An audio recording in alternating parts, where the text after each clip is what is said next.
Okay. Yes, please. Thanks. I'm not confused about Panama.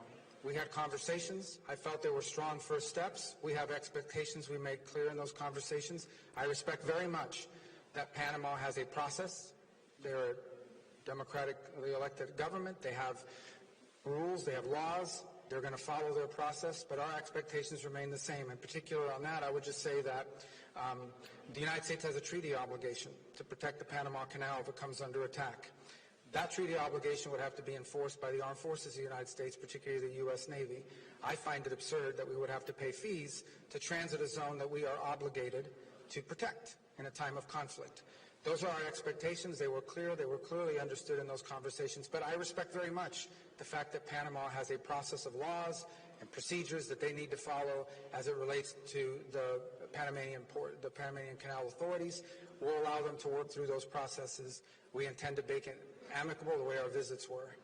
As far as the USAID, a couple points. The goal of our endeavor has always been to identify programs that work and continue them, and to identify programs that are not aligned with our national interests and identify those and address them.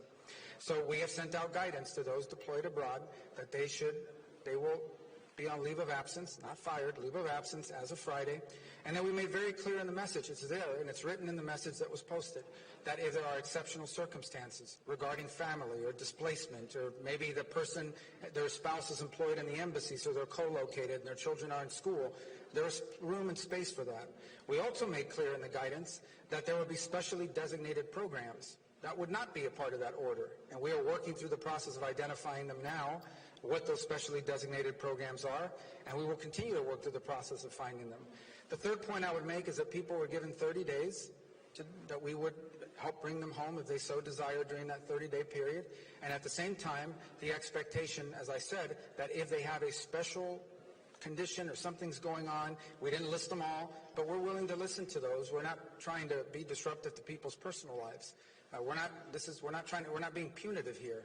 But this is the only way we've been able to get cooperation from USAID. I had preferred not to do it this way. When we tried to do it from the top down by getting cooperation from the central office of USAID, what we found instead are people trying to use the system to sneak through payments and push through payments despite the stop order. We found people that were uncooperative in terms of giving us information and access, all very consistent with some of the things we experienced while we were in Congress. And so we've had to do this other route instead. But we are going to do foreign aid. The United States will be providing foreign aid, but it is going to be foreign aid that makes sense and is aligned with our national interest.